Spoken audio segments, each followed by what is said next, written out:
Je marche dans Jérusalem. Je marche dans Jérusalem, c'était novembre 2018. Je marche dans Jérusalem et il a fallu 65 ans pour que je marche dans Jérusalem. À quand remonte mon imaginaire de Jérusalem? À quand remonte l'idée que Jérusalem est inaccessible? À quand remonte l'idée qu'il faut un voyage spécifique pour aller à Jérusalem et que je ne l'ai pas entrepris? Tu as voyagé dans d'autres villes, tu sais que Jérusalem est importante, tu n'as pas d'imaginaire qui te permet d'anticiper Jérusalem. Tu as reçu le mot Jérusalem, les batailles, les guerres, les séparations, le vieux poids religieux de Jérusalem. Tu as traduit Jérémie qui avait refusé d'aller en déportation à Babylone, est resté à Jérusalem en pactisant avec l'ennemi, l'occupant. Tout ça remonte à si loin. Tu t'es passionné pour cette traduction de Jérémie et la complexité politique qu'elle suppose. Et maintenant, voilà, tu as pris l'autobus au moins 3 fois en 2 semaines. Tu as pris l'autobus pour aller marcher à Jérusalem, l'autobus de Tel Aviv, mais peu de temps, tu traverses des zones étranges, on ne descendrait pas, l'autobus commence à grimper la route en spirale qui monte à Jérusalem, te laisse à la gare routière, tu as exploré le centre commercial, c'est kitsch, où tu descends dans le sous-sol et tu dois remonter 3 étages pour sortir dans cette grande avenue, cette avenue elle-même lestée de boutiques, de souks, où tu marches vers la vieille ville de Jérusalem, mais voilà, tu es devant la porte rouge, l'ancienne porte de Jérusalem.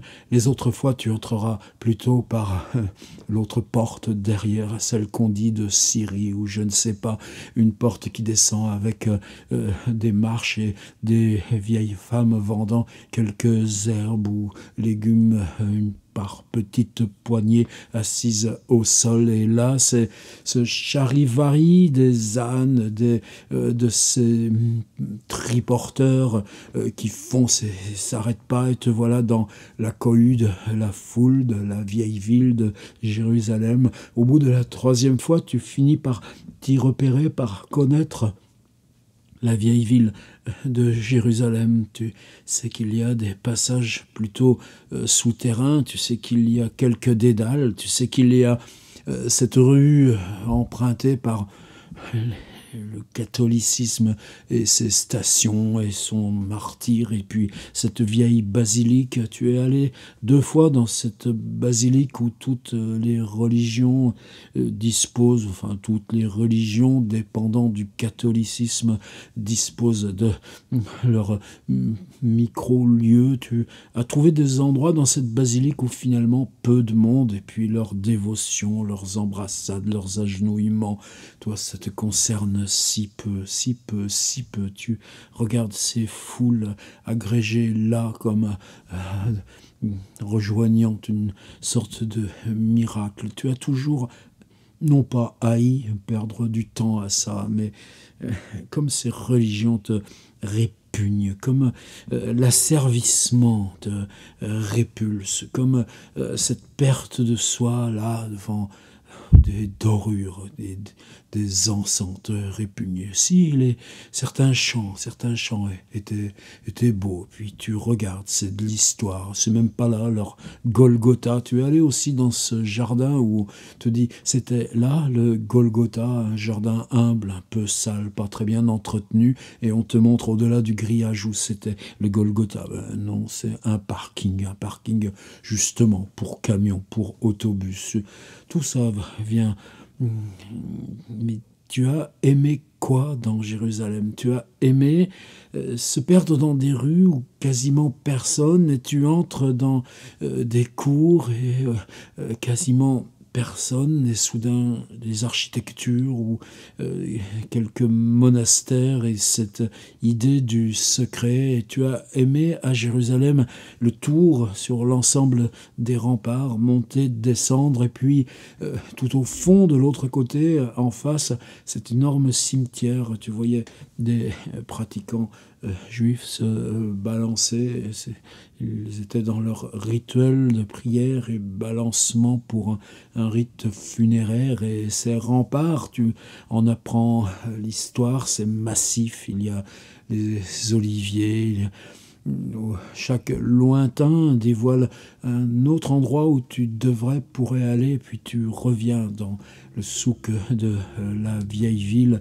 Tu connais le dédale qui mène à cette place très étroite avec en bas le mur des lamentations. Ça ne fait pas grand-chose, le mur des lamentations. Ils sont là, eux aussi, se balancent. Ils mettent leurs petits bouts de papier dans les murs. Tu en tires un pour lire. Ça ne m'intéresse pas beaucoup, ces rituels-là. J'étais surpris par contre de cette passerelle en bois, un genre d'échafaudage. Et bien sûr, tu es contrôlé partout dans cette foule, dans la vieille ville.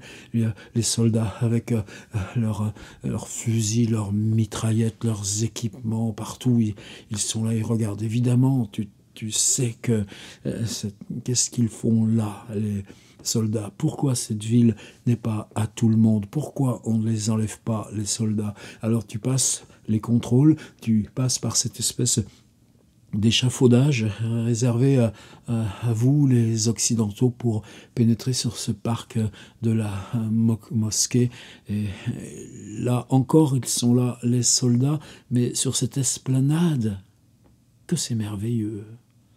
À qui appartient le merveilleux de l'histoire des hommes?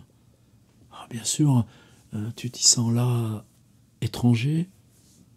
Tu approches et puis il avait fallu partir.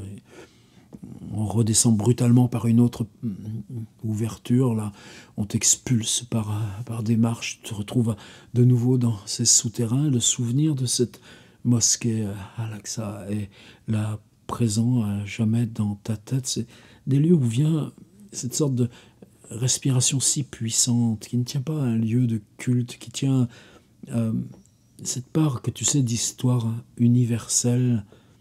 Et c'est tout cela qu'il a fallu écraser sous le poids de guerre, de nos mesquineries, nos affrontements, que ça continue, et comment les regards peuvent devenir froids ou tranchants. Tu te souviens dans ces mêmes ruelles du vieux Jérusalem, cette toute petite boutique où tu t'asseyais de toi-même, si ce n'était pas un ami de Tel Aviv qui t'avait emmené, peut-être tu ne te serais pas assis là, commandé un houmous.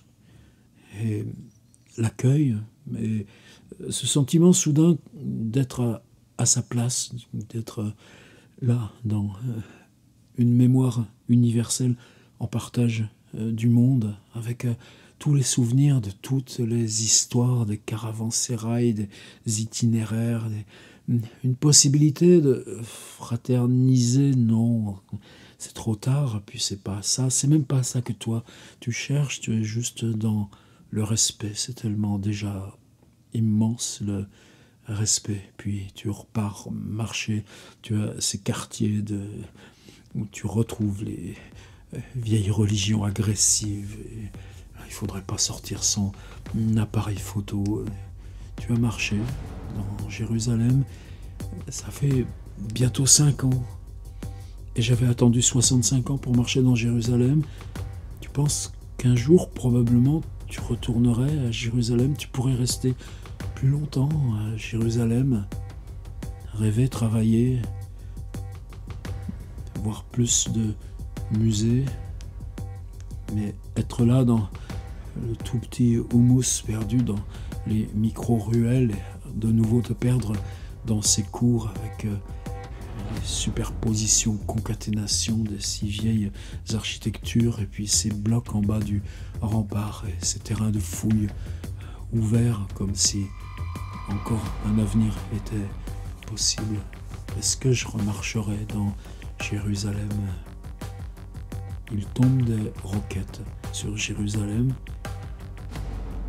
Les soldats, avec leurs armes, étaient déjà là, dans Jérusalem. Et tu y penses? Parce que ça brûle à l'intérieur de nous.